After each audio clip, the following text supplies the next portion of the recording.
नमस्कार, बहुत बहुत स्वागत है आपका हमारी इस खास पेशकश में और मैं हूं आपके साथ ललित। देश का नाम भारत करने की चर्चा में एक और अध्याय तब जुड़ गया जब सरकार ने G20 समिट के लिए जारी बुकलेट में भारत शब्द का इस्तेमाल किया। इसमें लिखा गया है Bharat the mother of democracy.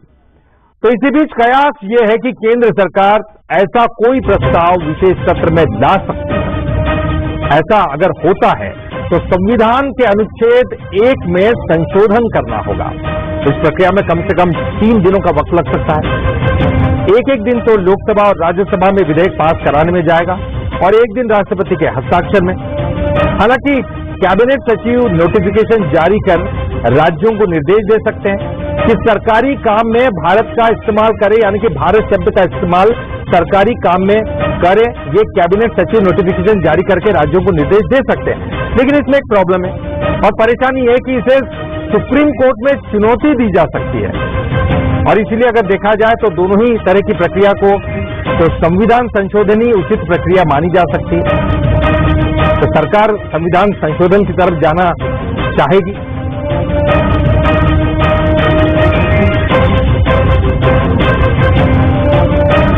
तो आपको बता दें कि इंडिया हटाने की प्रक्रिया क्या है, ये बताते हैं। संविधान संशोधन विधेयक का जो है मसौदा तैयार होगा, केंद्र सरकार बिल संसद सत्र में पेश करेगी, लोकसभा में स्वीकार करने या न करने पर बहस होगी। 2/3 बहुमत मिलने के बाद ही ये बिल पास हो सकता है।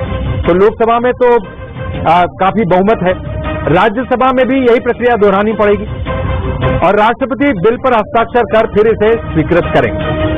बिल भारत के गजट में प्रकाशित किया जाएगा और जब बिल गजट में प्रकाशित होगा तभी से ये लागू हो सकता है। तो ये प्रक्रिया आपको बता रहे थे कि किस तरह की प्रक्रिया का पालन करना पड़ेगा अगर इस बिल में संशोधन करना है। अब बात करते हैं बहुमत की। क्या संशोधन के लिए जरूरी बहुमत है? जरूरी आंकड़े, क्योंकि ये बहुत जरूरी होते हैं लोकतंत्र में। आपको ये भी ग्राफिक्स के जरिए समझाने की कोशिश करते हैं। लोकसभा में बीजेपी के 301 सहित एनडीए की अगर कुल संख्या की बात की जाए तो 332 सांसद है। अगर 5 अन्य दलों को जोड़ा जाए तो 56 सांसद होते हैं जिनके सहयोग से ये प्रक्रिया संभव है। 2/3 बहुमत यानी कि 362 सांसदों की जरूरत होगी। राज्यसभा की अगर बात की जाए तो लोकसभा में तो चलिए सांसदों का बहुमत है, राज्यसभा की अगर बात की जाए तो 245 सांसदों में एनडीए के 105 है, 2/3 बहुमत के लिए 164।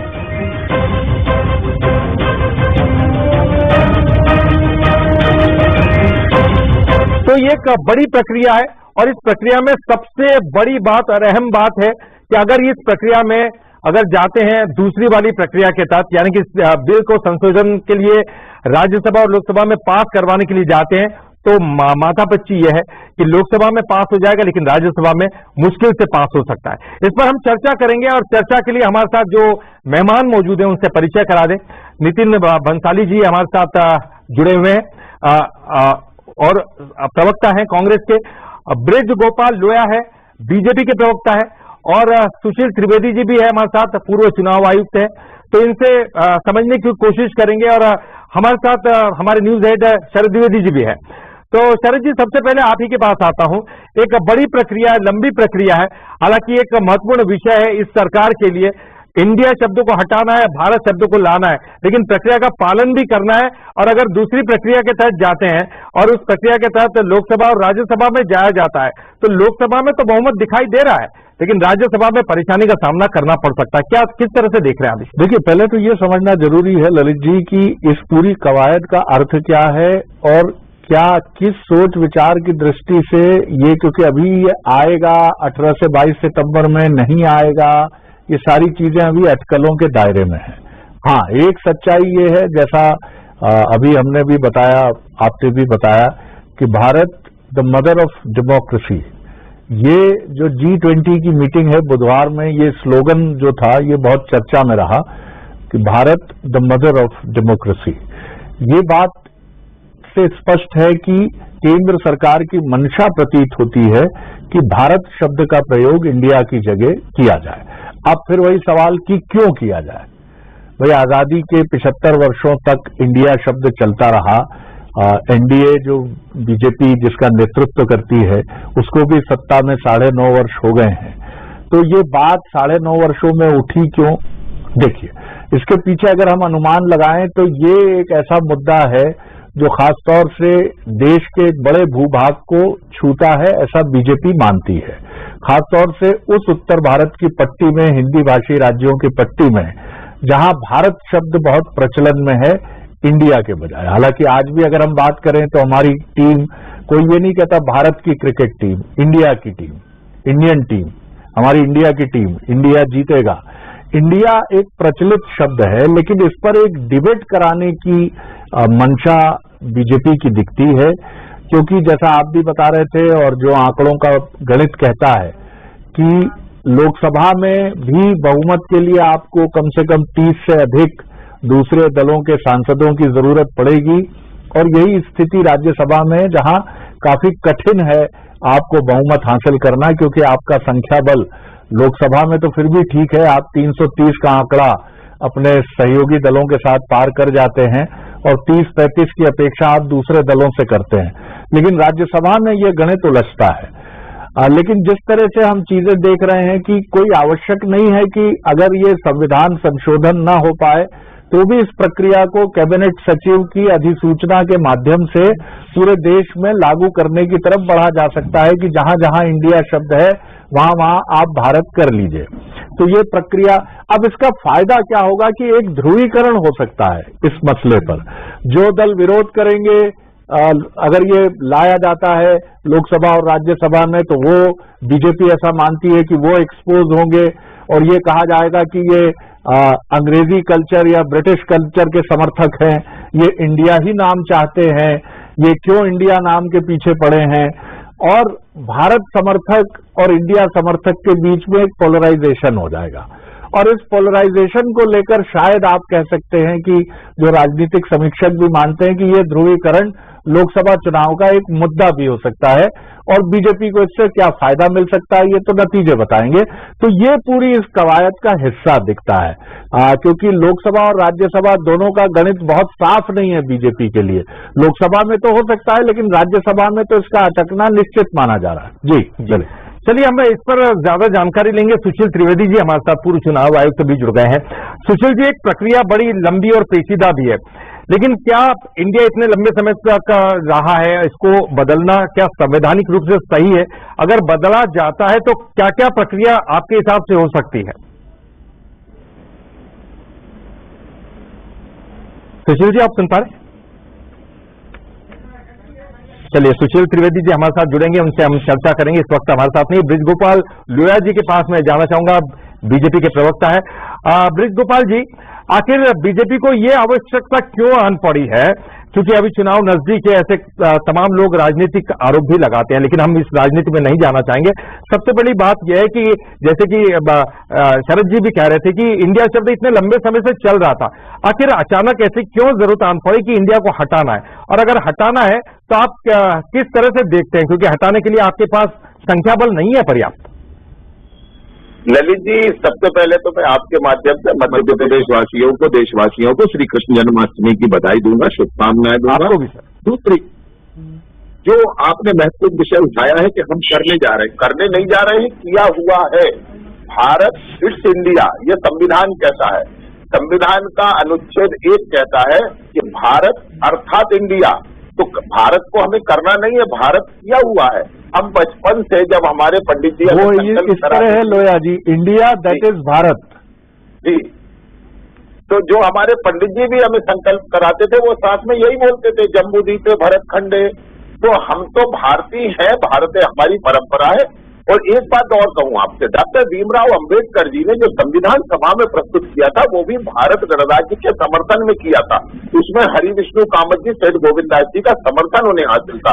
और सेठ गोविंदास जी ने संविधान सभा में ये भी कहा था कि हमने जो स्वतंत्रता की लड़ाई लड़ी है, वो भारत माता की जय के उद्घोष के साथ लड़ी है, हमने इंडिया के उद्घोष के साथ नहीं लड़ी है। परंतु हमें किसी शब्द से घृणा नहीं है। जो आपका महत्वपूर्ण प्रश्न है कि क्या चुनाव के लिए हम ये कर रहे हैं, तो सबसे पहले मैं ये स्पष्ट कर देना चाहता हूं कि भारतीय जनता पार्टी, नरेंद्र मोदी जी की सरकार कभी भी चुनाव को दृष्टि में रखकर कुछ भी नहीं करती। हमारे दृष्टि में देश है, देशवासियों की भावनाएं हैं और उसके आधार पर ही हम कर रहे हैं। जो आप कह रहे हैं, सरकार ने जैसे G20 में लिख दिया भारत के राष्ट्रपति, उससे भी लोगों को ऐतराज है। लोगों को इससे भी ऐतराज है कि हम वसुधैव कुटुंबकम की बात क्यों करते हैं। कुछ लोग इस तरह की विचारधारा में भी रहने वाले हैं जो ये कहते हैं कि डेमोक्रेसी यूरोप से भारत आई, कोई कहता है अमेरिका से भारत आई, जबकि डेमोक्रेसी तो भारतीय परंपरा का अंग है। ब्रिजगोपाल जी, आरोप शायद इसलिए भी लग रहे हैं कि विपक्ष इसलिए आरोप लगा रहा है कि आखिरकार अचानक से क्यों जरूरत पड़ी? क्या इंडिया गठबंधन नाम से एक नया गठबंधन तैयार हुआ, उसी को चैलेंज देने के लिए आप ये सब कर रहे हैं? नहीं, देखिए, इस इतने छोटे काम के लिए इतना बड़ा काम करना उचित नहीं है और ये अभी कहना भी बहुत वाजिब नहीं है। परंतु जो लोग भारत जोड़ो यात्रा कर रहे थे, उन्हें इंडिया जोड़ो यात्रा तो नहीं करी। जिनके परिवार के 3-3 सदस्यों को भारत रत्न मिला, उन्हें इंडियन पर्ल नहीं मिला। तो देखिए, मैं नहीं समझ पाता हूँ, उनके नाना ने लिखी किताब भारत एक खोज, इस तरह से आप उसका विरोध करते हैं। बात तो दुर्भाग्यपूर्ण ये है कि हम अंग्रेज और अंग्रेजी संस्कृति और अंग्रेजी शब्दों को इतना महत्व क्यों देते हैं जिन शब्दों को उतना नहीं दिया जाना चाहिए। बात अभी ये नहीं है कि नाम बदल गया, कि नाम बदल रहा है, कि नाम है। देखिए, महत्वपूर्ण यह है कि इस देश का नाम भारत है, इसकी सभ्यता भारत है और इसके साथ साथ सरकार का प्रयत्न यह है कि 2015 में भी सुप्रीम कोर्ट तक इस तरह की याचिकाएं गई थी। सुप्रीम कोर्ट और सरकार अपने तरीके से काम कर रही है, परंतु जिन लोगों को भारत पर ऐतराज है वो दुर्भाग्यपूर्ण है। विषय तो महत्वपूर्ण ये है, ये महत्वपूर्ण नहीं है। सरकार ने अभी कोई प्रस्ताव नहीं दिया है, न सरकार इसे सदन में लेकर आई और विरोध वो नहीं। लेकिन आप विशेष सत्र बुला रहे हैं, चर्चाओं का बाजार गर्म है और अभी चूंकि G20 समिट में भी हमने देखा, उसमें भी आपने भारत शब्द का इस्तेमाल किया। मैं आपसे चर्चा करूंगा, आगे भी चर्चा करूंगा। ब्रजगोपाल जी, आपसे बात और कर दूं, विरोध वो कर रहे हैं, विरोध वो कर रहे हैं जिन्होंने 1976 में आपातकाल के दौरान संविधान की प्रियम्बल को ही बदल दिया, संविधान की मूल भावना को ही बदल दिया। चलिए, आप प्रक्रिया करने वाले नहीं करने वाले आने वाला वक्त बताइए। जैसे कि आप कह रहे हैं केवल अभी ये चर्चाओं का विषय है। हमारे साथ सुशील त्रिवेदी जी है, पूर्व चुनाव आयुक्त, तो उनसे भी हम बात कर लेते हैं। सुशील जी, आपसे जानना चाहेंगे, क्योंकि फिलहाल जो नया सत्र बुलाया गया और इस बात को लेकर चर्चा है कि जो है इंडिया शब्द हटाया जा सकता है और भारत किया जा सकता है। क्या संवैधानिक रूप से आप क्या कहेंगे, क्या संभव है? अगर संभव है तो इसको किस प्रक्रिया के तहत किया जाना चाहिए? क्योंकि कुछ बातें ऐसी भी आ रही कि नोटिफिकेशन के जरिए किया जा सकता है, लेकिन उसे सुप्रीम कोर्ट में चुनौती दी जा सकती है। तो क्या ये बिल बनाकर इसे लोकसभा और राज्यसभा से पास करवाना ही एकमात्र उपाय है? क्या ये आवश्यक है और ये करना संभव है क्या? ये बड़े स्पष्ट बात है कि मैं मानता हूं कि इसको केवल किसी एक नोटिफिकेशन के द्वारा नहीं बदला जा सकता। ये क्योंकि संविधान में शब्द आया इंडिया दैट इज भारत, है ना, और पूरे संविधान में जगह जगह इंडिया का उल्लेख है विभिन्न संदर्भों में। और इस कारण बड़ा स्पष्ट है कि अगर कुछ भी परिवर्तन करना होगा तो उसके लिए संविधान में ही संशोधन करना आवश्यक होगा, क्योंकि अगर संविधान में संशोधन किए बगैर केवल नोटिफिकेशन के द्वारा कर दिया जाएगा तो नहीं होगा। सुशील जी, एक प्रश्न है। सुशील जी, आप सुन पा रहे हैं? बात कोई गलती नहीं है, इसलिए अगर गलती नहीं है तो पूरी शरद जी कुछ पूछना चाह रहे हैं आपसे? जी हाँ सुशील जी, जैसा संविधान में लिखा है इंडिया दैट इज भारत, यानी इंडिया जो राज्यों का एक संघ है और वही भारत है। तो ये आप बिल्कुल ठीक कह रहे हैं कि इसको एक ऑफिशियली देश विदेश डिप्लोमेटिक रिलेशनशिप, इन तमाम चीजों में, जैसे हमारे कई संगठन हैं, इसरो की बात कर लें, तमाम और बड़े संगठन हैं जिनके नाम के साथ इंडिया जुड़ा है, लेकिन इंडिया दैट इज भारत के लिखने से ये तो हो सकता है कि आप एक कैबिनेट सचिव के नोटिफिकेशन के बाद जहां जहां इंडिया है उसको आप भारत कर सकते हैं, क्योंकि ये अलग बात है कि जहां इंडिया है वहां इंडिया चलता रहे। जैसे चेन्नई हाई कोर्ट है, उसको अभी भी मद्रास हाई कोर्ट ही कहा जाता है। मुंबई का नाम बंबई से मुंबई हो गया, लेकिन बॉम्बे हाई कोर्ट ही है अभी भी। तो ये मतलब कैबिनेट नोटिफिकेशन से इतना हो सकता है कि जहां जहां इंडिया है वहां भारत लिखा जा सकता है। लेकिन बात आएगी कि संविधान में जो विभिन्न प्रावधान हैं, संविधान में विभिन्न प्रावधान है, उन प्रावधानों को बदलना पड़ेगा और उसके आधार पर करना पड़ेगा। भारत कहा जाए, इसको लेकर हम जानते हैं कि संविधान सभा में इसको लेकर बहुत बहस हुई थी कि इंडिया दैट इज भारत कहा जाए या भारत दैट इज इंडिया कहा जाए, ये बात आई थी। अर्थात वहाँ पे बातचीत चल रही थी। जो हमारे जाने माने हिंदी के प्रोटोकॉलिस्ट थे, उन्होंने बार बार कहा था कि इसका नाम भारत ही रखा जाए, इंडिया नहीं रखा जाए। बहरहाल जब आ चुका था और सबने वहाँ पे मंजूर कर दिया था, अब अगर उसको परिवर्तन करना है, उसकी किसी राजनीति में नहीं जाना, तब तो संवैधानिक पक्ष है, उस पक्ष के आधार पर निश्चित रूप से संविधान की पूरी प्रक्रिया को अपनाना पड़ेगा।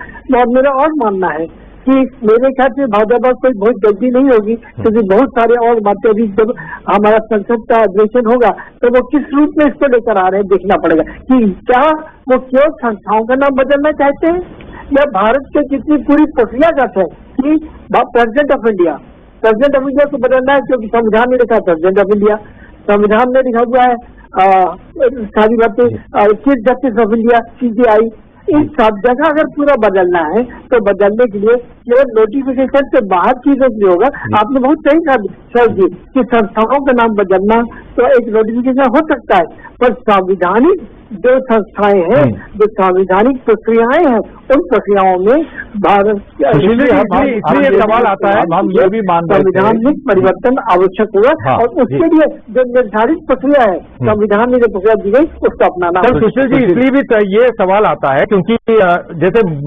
मुंबई किया गया बॉम्बे का नाम, लेकिन जो बॉम्बे हाईकोर्ट है उसका नाम तो वही रहने दिया गया, बॉम्बे हाईकोर्ट ही कहते हैं। ये कोई प्रॉब्लम नहीं है, मतलब मैं बात करूँ क्योंकि इसमें महत्वपूर्ण बात ये है सुशील जी कि आप राजनीतिक व्यक्ति नहीं है, मैं नितिन जी की तरफ चलूंगा जरूर, लेकिन इसमें मंशा जो है वो थोपने की नहीं है, ये बिल्कुल साफ बात है।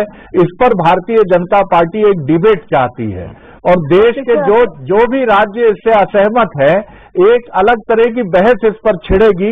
ये किसी पर, जहां तक मैं समझता हूं, ये एक बाध्यकारी व्यवस्था के रूप में नहीं होगा और निश्चित तौर पर कई बार केंद्र से जो कानून या संविधान संशोधन के बाद भी हम जिस तरह की डेमोक्रेसी में हैं, राज्य अपने हिसाब से कुछ चीजें लेकर चलते हैं, तो ये एक डिबेट का विषय मुझे राजनीतिक तौर पर ज्यादा लगता है। नितिन जी, आपकी एक रिएक्शन इस पर। जी देखिए, विपक्षीय गठबंधन की एकता से भारतीय जनता पार्टी, मोदी जी पूर्ण रूप से घबराए हुए हैं। ये इस घबराहट का ही नतीजा है कि इतने वर्षों तक के इनको इंडिया भारत कुछ नहीं सूझा, और जहां पे विपक्षी गठबंधन की एकता की लगातार 2 मीटिंगें हुई तो उसके बाद इनको बौखलाहट होने लगी। पहली मीटिंग के बाद 200 रुपए सिलेंडर के दाम कम किए, भले उन्होंने 1000 रुपए बढ़ाया, पर मीटिंग के बाद ये भय जरूर हुआ कि 200 रुपए उनको कम करने पड़े।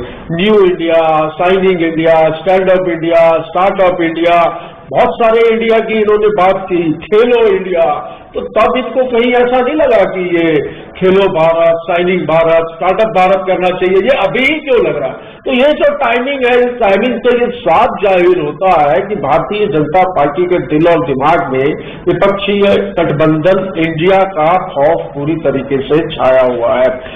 भारतीय हम कई ऑर्गेनाइजेशन के या कई हम उनकी बात, लेकिन नितिन जी नाम तो वही है, नाम तो वही है, इंडिया दैट इज भारत। नहीं, नाम आपके साथ भी वही है, आपके गठबंधन के साथ भी वही बात है जी, इंडिया दैट इज भारत। उनको तकलीफ क्या है? अभी भाजपा के प्रवक्ता कह रहे थे कि वो पंडित ने कुछ कहा, तो ये पंडित इतने सालों तक क्यों नहीं कहा भारत करो इसको या इंडिया करो, ये अभी क्यों सूझ रहा है इनको? ऐन चुनाव के वक्त, अभी 5 राज्यों में चुनाव है, इनकी जमीन खसकती हुई नजर आ रही है। 2024 में जो जनता के मुद्दों पर इन्होंने ध्यान नहीं दिया और जो भ्रम में डालकर जनता से वोट लिया, तो जनता भी इंसाफ चाहती है। जनता भी राह देख रही है कि कब वो अपने मत की, वोट की चोट से इनको सत्ता से बाहर करे। तो ये इंडिया शब्द को हटाने वाली जो बात चल रही है, इसमें मैं आपको बता दूं 14,000 करोड़ रुपया खर्च है। 14,000 करोड़ रुपया खर्च जो है वो 1 माह का गरीबों को उसमें अनाज खिलाया जा सकता है। तो ये क्यों किया जा रहा है? लेकिन ये होगा तो तब ना, नितिन जी, ये होगा तो तब ना जब वो बिल पास हो पाएगा। आप खुद भी जानते हैं 28 जो है दल है आप लोगों के साथ इंडिया गठबंधन में, उनके बिना सहयोग के तो ये हो नहीं सकता।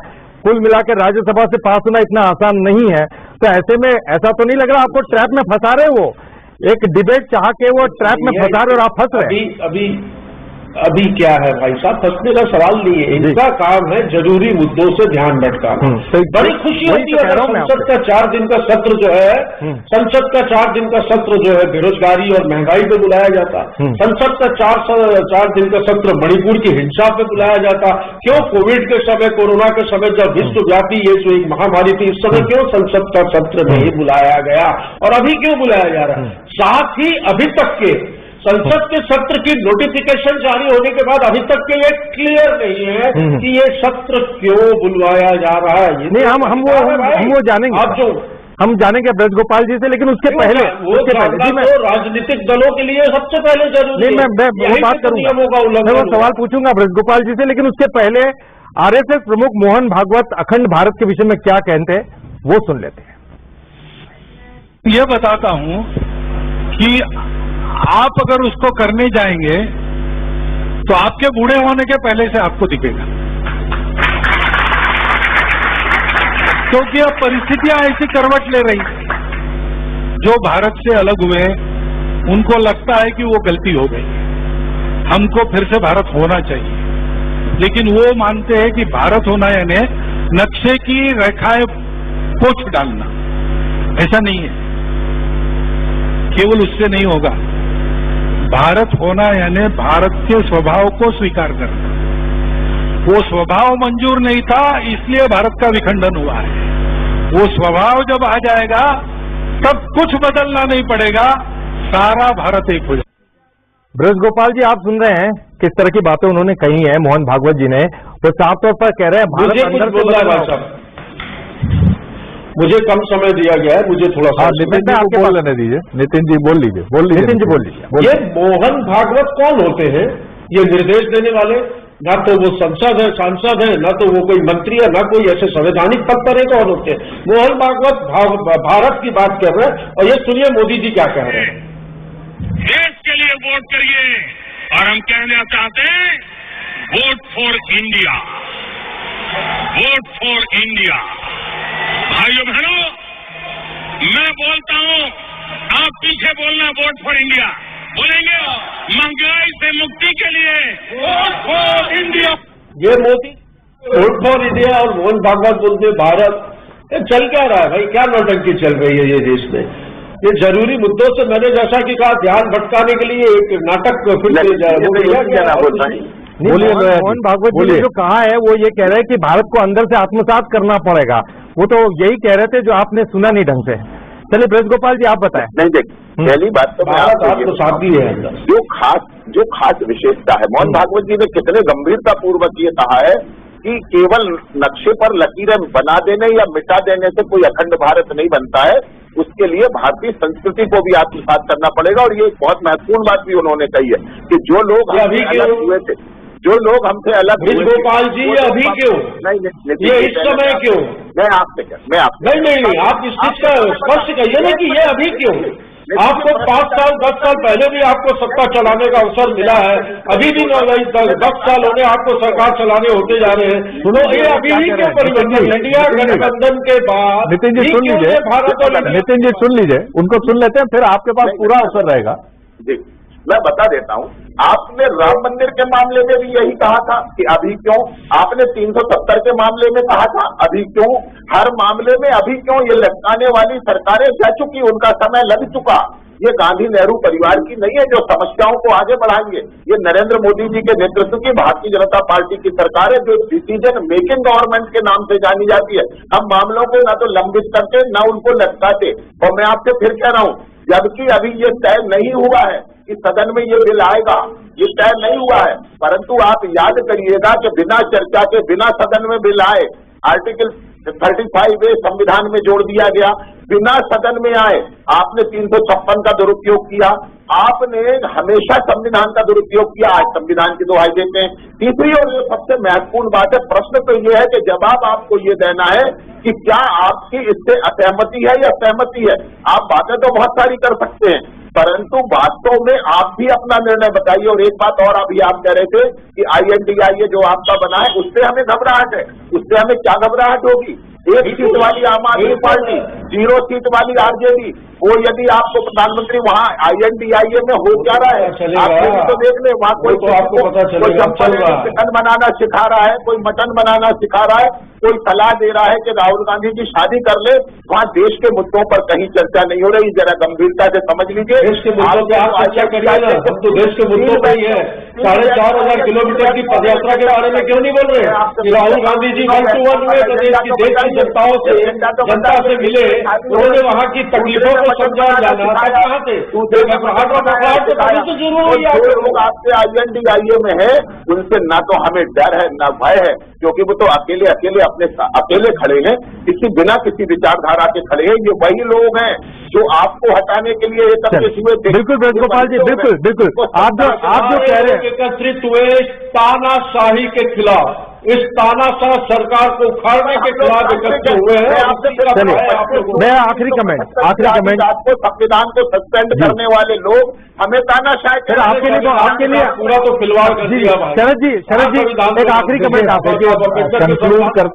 कंक्लूड करते हुए मैं फिर कहूंगा, मुझे ये बीजेपी की एक, जैसा आपने एक शब्द उपयोग किया था कि एक ट्रप है, एक मनमोहिनी जाल है ये बीजेपी का। इस 18 से 22 के सत्र में हो सकता है कि ये विषय इस रूप में आए ही ना, ये भी बात ध्यान रखिए। ये सिर्फ एक डिबेट के लिए देश के सामने रखा गया सब्जेक्ट है, और इसमें इसके पीछे कहीं ना कहीं ये एक बात है कि विपक्षी दल जो गठबंधन बना है 27-28 दलों का, उन दलों को उत्तर भारत की पट्टी में कहीं ना कहीं इस मसले पर फिर एक अलग थलग करने का बीजेपी की एक कोशिश है। 18 से 22 के सत्र में हो सकता है कुछ दूसरे मुद्दे सामने आए और खुद बीजेपी ये कहे कि हमें बड़ा आश्चर्य है कि इस मसले को लेकर इस तरह से सोचा गया और ऐसी टीका टिप्पणियां की गई।